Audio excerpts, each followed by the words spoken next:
Basic removal steps. Drain the transmission, by disconnecting the oil filler tube. Remove the torque converter housing access plate. Remove the torque converter drain plug. Drain the torque converter. Replace the plug. Okay, disconnect the front propeller shaft, universal and secure shaft to the frame. Remove the brake adjusting screw cover plate and loosen clamp bolt to handbrake support. Disengage the ball in the end and remove the cable from the handbrake cable support. Disconnect the cable, starting the speedometer cable. Remove switch from transmission case before removing transmissions. There's that neutral starting safety switch. You got to remove that wire. Disconnect the throttle linkage. Remove the gear shift control cable. That's a little trickier. Then remove the nuts and lock washers from rear engine mount. Install engine support. This actually is, I use a jack on the bottom of the oil pan to hold the engine up so that the engine does not roll into the firewall or smash into the firewall. Remove cross member to torsion bar support brackets, 3 at end of each cross member, 4 at the convertible models. I think there's 4. Then drop cross member, leaving engine support attached. That's to leave the transmission up. Do not lower engine more than 3 inches from floor pan, disturbing the set position of the water hoses. Remove the 2 upper transmission case to converter housing screws and lock washers, and install guide studs. Remove the 2 lower transmission case to converter housing. Now slide transmission straight back to avoid damaging the pump drive sleeve. After moving transmission, attach and invert transmission. Okay, so there you go. It's got this nice tool stand and you turn the transmission upside down. But that's pretty much a general. I mean, you got to remove the starter, but that's the basic general steps. Pretty simple, but it's not quite that simple. But so let's talk transmission bolts. You have to get this one up. I had to actually remove this guy to get in there, get my hand kind of in there. You're gonna need a bendable ratchet, tight, real tight, a good ratchet, long, to get the top one. Other ones I get at the bottom with extensions, real long extensions and wobbles and stuff. These 2 right here are kind of nasty. Show you where they are here. So you got all these bolts along the whole transmission here. That's a pin right there. So these 3 are really these aren't bad here. These three here are really the nasty ones. This one, and this one are the trickiest. I think I can get this one and this one from the top, and maybe that one. This one I don't think because of the heater box. Other ones are pretty easy. They just come off, right? They're no big deal. I explained about this. Line these up good if you got the oil cooler type. Other than that, you got two connectors here. You got, well, this is the starter here. I got this one here. This is, I'm on the wrong side maybe, no, this is the starter. So there's no, obviously, ring on this one. So, but like I said, there's that hole here, and I'll show you another pin here on the back side. So let me show you the bottom. Really, this is really the tricky side here, because you'll notice this gap here is bigger than this gap. So this thing is actually keyed, and you'll see this is where that gap is, right? The bigger hole is where the gap is. So these are keyed, so be careful. Now, even though this thing's in, you can still kind of wobble it a little bit. Like, it still moves a little bit. So you get a little bit of play like this. So you got to be careful. Make sure you should have no problem. Never force it in. It says in the manual. Never, because you can get these bolts lined up with this thing here trying to go in. And it'll actually come forward a little bit. Like it'll come forward a little bit to get into the crank, because the crank sits in here. So you'll pull it out just a hair, maybe an 1/8 inch or 1/4 inch or whatever. Comes out a little bit. So just be aware of that. Let me show you underneath here. There's a trick to taking these off, though. You want to kind of pull them backwards. I'm going to turn them this way to take them off, because there's a piece in here. You'll notice there's a seal up here too. And there's usually, I think, a washer on top of that. So the idea, now this one's cracked because maybe it's been pushed off or whatever. So the objective is you need to put through this hole. You'll notice that hole will line up with this little pin right here. So what you got to do is you put a screwdriver. Imagine this is a screwdriver. You come in and you push this. You push this over. Then you can pull the shifting mechanism out of this hole. So that's the way that works, real quick. I think they sell a metal. Someone sells a metal version of this machined. You'll notice the shift is just a hair. I mean, it's just a hair trigger. That's a shift. So, anyways, to put this on, you got to put it in here, and then you set this guy here, and you kind of rock it back and forth just like you took it off. You gotta put your. Actually no, I put it out. I push it out here, so I can lift it up from underneath and get it up in there. So that's how you get it back on. If you do take this off of here, the shifting mechanism, make sure you mark it. So you kind of got to put your hand here, you push it up in here, line it up, and then you can slide it back on. So, and then all you gotta do is just shove this in. Like I said, if you shove it in and you line it up, and then there's this screw hole here that locks it in, should be right pretty much where you need to be. I've gone into a little bit about how to adjust shifting if you're just doing it blind. They pretty much say put it in halfway from the brass, and then adjust from there. And they talk about free play. Like you have someone hold the button in.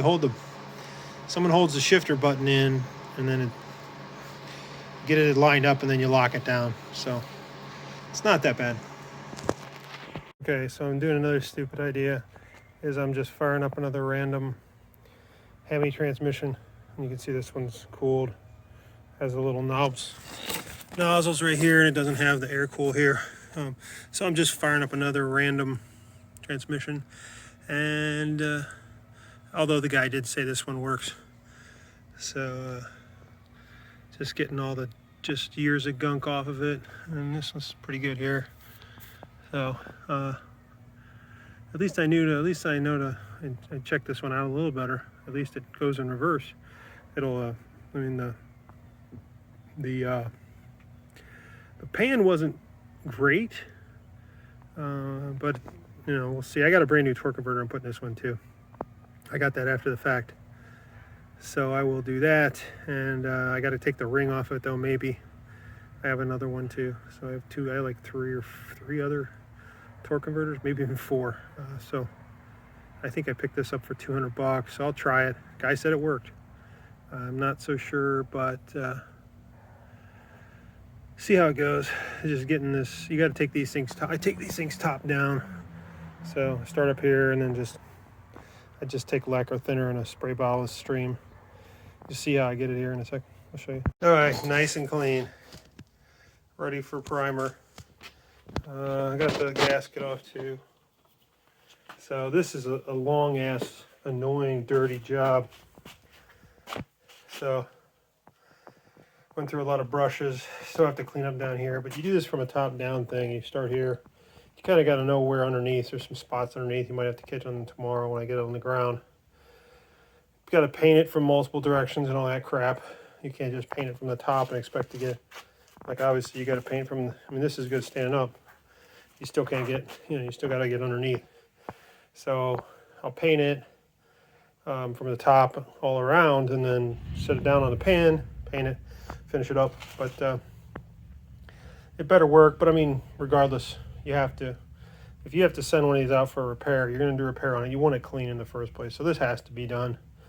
You know, it's not like you're going to send it off to a sandblaster. This pretty much has to be mechanical hand work. It takes about 5 hours. I probably spent that. Probably $100 of materials, as I had to go buy some new brushes and stuff. Use these things, or if you're going to do any kind of cleaning like this, these are the guys to get, these little Dremel wire brushes. Honestly, this is the one you're going to be using all the time, because this gets into these little tight spots here and just takes everything out. What happens is this caked on stuff kind of dries after a while. You do the radical, and then you start. I spray lacquer thinner. I use a bottle like this. Just fill my own with lacquer thinner. And I said you can just start digging into little spots. Anyways, it's done. Didn't get too much. You take the pan off when you get down to here. I had to get all this, the gasket off of it. All in all, I mean, it's ready for paint. I'll warm it up, get the paint on it eventually, and then get the paint on it, tape things up, and then paint it. So I hope it works. If it doesn't, I send one out, or I'm gonna maybe doing my own torque flight rebuild. I don't think it's very hard. I think the kit's like $500. There's a bunch of guys who do it locally, so I can probably get somebody locally to do it. So I might have both of them done. That one, I don't know. Okay, that's a little brighter than I would have liked, but that's okay. So it's I used some wheel silver paint. So pretty shiny. All done though. I'll transfer the brakes stuff over from the other transmission, and I might replace this rear seal. I didn't see any signs of leaking in the brakes, but if I have one, I will replace it. I think I might have one sitting around. When I did this, I usually get a couple pieces just in case. I picked up a spare gasket, and obviously I didn't have to order it, but it might get a little scratched by the time it goes in, but not bad. Cleaned up pretty good. Hope it works. Okay, a quick thing here how to get a transmission out of a 57 Dodge, and it's going to map to whatever 57. Oh, this is taking some heat. I got to reroute that. It's got the high torque starter on it, and that was real easy. I just undid the starter wire. This is going to be different based on the factory one. It should be 57 to 59, maybe even 60. I don't know. Maybe even going a little higher than that. And this is the basic idea: is you don't have to take the exhaust out of the car. You don't have to take really anything major out to get this out. This is one of the first things you do. You start attacking here on the linkage and stuff. This is the neutral safety switch, and it's going to be in the back here. It's going to be right there. You're going to undo that, put the bolt back, and you're going to take that out of there, the kick down up there. There's going to be a cotter pin right there. Take that out, pop it out. You're going to undo this bolt here. It goes to that. And I marked it a little bit with some white out to be able to put it right back where it was. This is going to be a different transmission going in this car, but whatever. You'll have to take this nut out here. That'll get you the access point to pop this guy out. We'll talk about that a little later. That's kind of tricky. You have to push a little wire cable and pull it and push it out, and it'll pop out. Really annoying. I'm not a pro at it yet, but I'll show you kind of what I'm doing. And then this will literally pull out of here. This will pull out. I also did the power steering lines. If your car, the power steering oiled cooler lines, if your car is so equipped. This is a Hemi transmission. A lot of the cars did not. This is the heavy duty transmission. You will not. You will be air cooled. You can tell it if there's air fan under here. Oil pan is not going to come. It's going to actually have to come off of this car because I can't get this off of here. You're going to typically get that off of there, right? You're going to typically undo the dipstick, the fill tube. I can't get mine off, so I have to take. I have to take the pan off. I tried it. It's not going to come, and that's basically it for connections. One thing you're going to want to do is there's a bolt here. There's a bolt on the other side of this guy. There's just the main big bolts, right? And this upper one is a pretty long. That upper one. Maybe a bolt here, and then up above there, there's a bolt. I already got that out. Up above even farther, there's a bolt up there, and I got that. That was a longer one. Now there'll be a cover plate here. There's actually a cover plate upside here, and these are attached by. I'll show you. There's two bolts. See those two bolts there? That bolt there, and this bolt here. Holds the cover plates on. You may not be able to get the front cover plate on. There's actually a bolt on here you put ahead of time. Rotate your transmission. You should have sucked anything you could out of. I suck it out, and then rotate the torque converter to do that, and drain the torque converter. So I've got everything. I used a sucker, and I sucked everything I could out of the fill tube, and then I drained the torque converter. So it's pretty empty right now.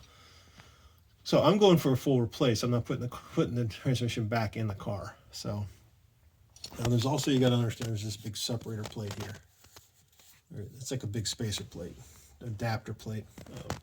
So I'll tell about that a little later also. But anyways, basically you're going to attack those. You're going to attack the main bolts here. You're going to come back to this brace. Now this is a custom brace here for me. You're going to see bolts up here. You see these 2 bolts up here, and these are what's really holding it, right? And there's also these cross bolts here. See that cross bolt right there? I've already taken the cross bolt out of here, and then the attachment bolts that go through it. Now this is custom setup, but you're going to see 2 bolts coming down here, and you're going to see these cross bolts that reinforce it and hold it up in there. So there's a total of 6 bolts that hold the transmission brace in. So once you get this all disconnected, and you also got to undo the torque converter, which is a little tricky, and I'll show the front side of it here later, but how to get that out. It's just rotated. Now coming back one more time is you need to get the parking cable out of the rear parking brake also. So I'll show you that too, because it's going to be you got to apply pressure and pop it out. Basically got to dismantle that sucker. It's kind of a pain in the ass, but it goes in and out, and there's some rubber. If you notice here, this rubber is not very pretty here, so that's to keep the water in. You got to get the speedometer right there. That's not a big deal. That's a pretty easy deal. That speedometer right there. Get that cable out, and then this guy, loosen this guy up first. Get this guy nice and loose. You might have to spread it a little bit because that cable has to literally come out of there. And that rubber on the front is getting tore up from multiple takeouts and stuff and all that. So there's the access plates. You gotta do all that stuff. Obviously, that's to get the drum off of it. Had to drop the drive shaft. All right. So that's where I'm at right now, and I will continue once more on the front here. I'll show you. Okay, this doesn't look like a transmission oil pan that should be out of a car that was just warmed up. So as you can see, it's got real fine metal all over, and it's kind of nasty. It's almost like graphite. So it should not be. It's even kind of thicker here. So that's not normal. So that's probably the reason why this transmission won't go into reverse. It definitely has whatever this is, this fine shaving. Remember, this thing was spotless when I put it in the car. So this has maybe been warmed up 20 or 30 minutes. It's not good. So anyways, I knew it's pretty much needs work.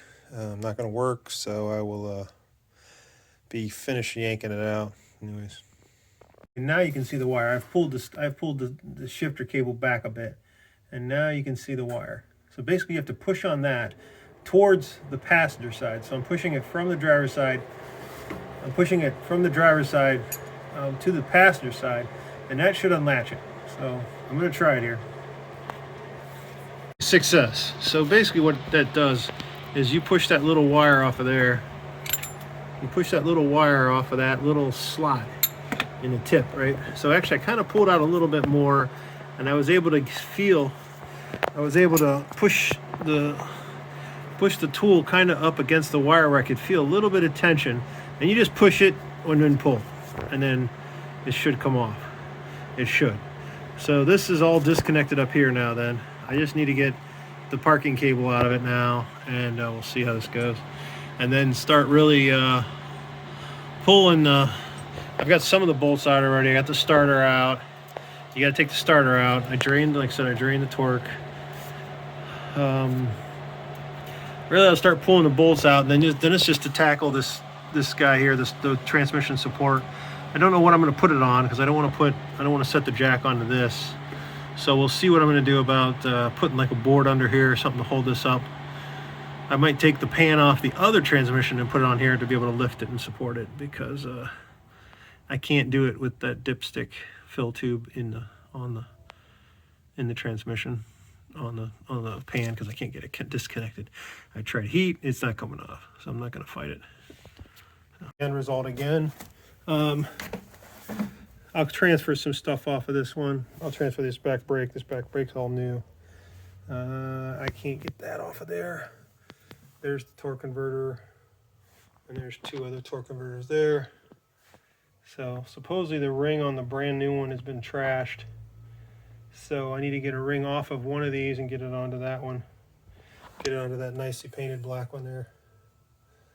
So that was some other random one I had. I don't even know. I got bunches of them. So I think I'm actually going to take the motor mount and everything. Actually, I think the one I have is better. I don't know. We'll see. So these things will come right off. And that shouldn't be that loose, I don't think, but I don't know. So this is all cleaned up already, so I'll just pull it off there and lube some of this stuff. I'm going to make sure this guy here is clear. I'm going to pry this guy off of the one I got, of the one. I mean, I tested this one. I blew air down the tube, and it opened up. And I think I replaced the seal on the back of this one, so I may want to do that. I can do that after the fact. I can do that off the car one, even though it's in the car. So I'll go ahead and get this one pseudo stripped. It's just going to be a pain. This is kind of loose on the one I got. I don't know why this is loose. So I'm not going to adjust it. I'll worry about that later.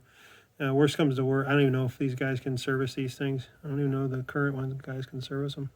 I don't even know how to check. Like, you check for pressure and stuff. So I'll do that real quick. I do have a minor exhaust adjustment to do too. So I'm going to get this stuff off of here. Okay, I got scads of these things. And I have a brand new here for a 392 Hemi. But someone stuck the wrong starter on it and tore up the ring gear. And let me see if this one's been punched over or welded. Yeah, it's been punched over. You can kind of see it right there. I could do that too. So these are where you cut them off. So now this is a new one. Now this is a used one for 58. And you can see it's all original too. Punched over. So I will use the new one, obviously. See, it's even nice and painted. Been sitting around for a while. Just been waiting to take this ring off here. So now I gotta get the ring off this one. But the ring, now the problem is you gotta heat that other ring up. I guess I could put this in the fridge, freeze it, put it in the freezer, put it on the fridge. No, it's got a mark here. No, I don't know what that means, if that means anything. Maybe it was lined back up. I don't think so. I don't think it mattered. I don't think it did anything. So I will go ahead and get another ring off here and see how it goes. I'll get the ring off this one, because this is pretty chewed. I thought I could get away with it, but it's pretty chewed right here. So that had to suck, get in the car and trying to start it, and then take the whole thing back out again. So okay, so I've got this thing smoking hot with the MAP gas.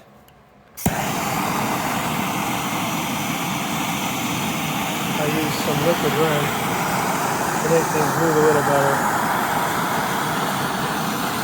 I've already got them moving to a point. So the liquid wrench, I think, helps.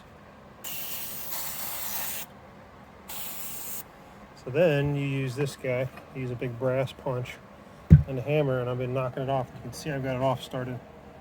I've started it. You got to grind those little tabs off, and I'll show you here real quick. Otherwise, it looks pretty easy. Okay, I have a high-performance starter. It's got a different kind of deal. The one bolt is actually latched in here. These two are bolts here. There's these faceplate bolts, and this actually slides on. So you should have a nut here for this cable.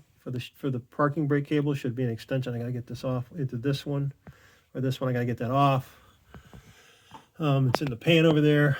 You'll notice I had to cut the exhaust because I got to adjust that. You're going to notice that this is a different setup. This is all custom, of course, but the basic principle is this one goes here, and you'll see the two bolts. There's 4 bolts right here to hold the thing up, hold the whole brace up, And then these are locks. You put these in before. I gotta get the nuts on those.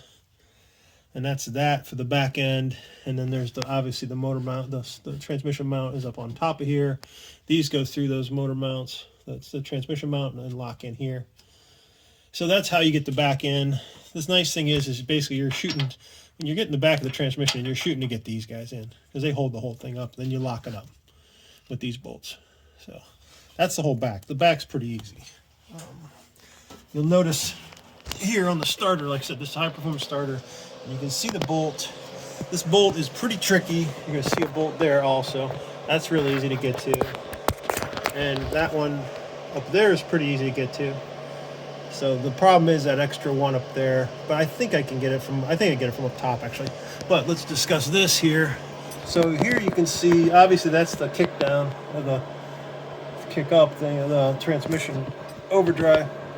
And you got those connectors there, right? You got the two. You may or may not have those, depending if you have an air cooled or not. And then this is the real trick is basically you're going to shove this one in. You're going to shove this in as far as it'll go, and you're supposed to pull it out halfway. So I marked it here, so I know this goes through the center of the bolt. So that's where I'm at right now.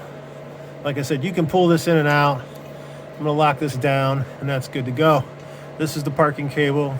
Won't even discuss that. And then you got to get this guy hooked up, which is the reverse lockout switch. So that's that part. Otherwise, these are pretty simple. I mean, you got these bolts here. I'll show you in front of this here. So these are literally what hold this up. That's why a lot of these are missing, because if you don't get these down good, I should have a lock washer on that one, but I don't. So I don't even put, there's these bolts here too. I put sealant on here because I couldn't get these bolts. You have to get this on beforehand. You got to get this cleaned out ahead of time. So you can see some of the bolts over there. This is kind of tricky right here on the starter. If you have these custom starters, you can just barely get into this one here. And then the other one is up here, right here. So, and that's it. That's pretty much it. And then, I got the connector here. So I'll get the starter hooked up there, and I've got a jumper because I got a solenoid. So kind of close to this guy. Don't like that. But I might try to get some kind of shield on that. I need to get some kind of plastic on that. I do have a piece of plastic. I think I'm going to get that on there. I do not like how close this is. I'm probably going to re-torque down these exhaust manifolds too, because they loosen up as you warm the car up. So that's it. And there's that piece of foam in here that goes towards this. This is all nice and tight. Everything else, I mean, it's pretty simple. So I need to get that one in. These things are kind of tricky to bend. I kind of get them in first, and then I bend them in. Put the cotter pin in here. Everything's good to go. So it should be, this is still going to need some adjustment potentially. This is really the trickiest part, to get the shift cable to work. This is the shift cable I had working in the car, and I put it back approximately where it was. But this is a real tight shift, and you got to be careful of this. Anyways, that's the thing. The main thing is look out for is the torque converter. To be able to map that torque converter into that crank as you're putting it on. Do not force anything. Do not try to get this close and then close it in with a bolt. Do not do that. You'll crank the pump. You'll crack the pump right out of it, and then you're back to square one. Like I said, things move around in a little bit. You might think things are okay, and they're not. You must get that thing keyed in. That's a critical thing. If you just think, hey, just slap it in there, and it's not the case. So otherwise, I leave the parking brake off too. I leave the whole parking brake mechanism off. I put it on later. So scratch right here from when I put the other one in. I need to cover that up, get that rust covered up. It won't rust there, but it knocks some undercoat. This is actually, I left some of the original undercoating on here, which maybe is not a good idea, but I just sprayed over it. I just put a coat of paint over it, so I was in a hurry there. But I'll clean this up a little bit. I held up the engine here a long time off this oil pan here. So I just scratched this up a bit, but no big deal. So I'll get everything wrapped up and get it fired back up. it shouldn't be, and the exhaust is going to take, I got to fix this exhaust on this side. On this side, because I had to literally cut it off because it was just not playing nice. So these do wrap, like you'll see this wraps around this torsion bar. So I mean, that's the space I got there. So, and that's it. So I'm not playing, this one works really well. This one fits fine. I'm not going to play around with this one. That one has been kind of plaguing me. It was a little close to the transmission before, and I didn't like it. Getting it in was a fight, and I was starting to hit this little piece right here, and I just cut it off and redo it. So all in all, pretty darn easy. These transmissions are fairly easy to take out. They are not really a problem if you ask me. So that's that.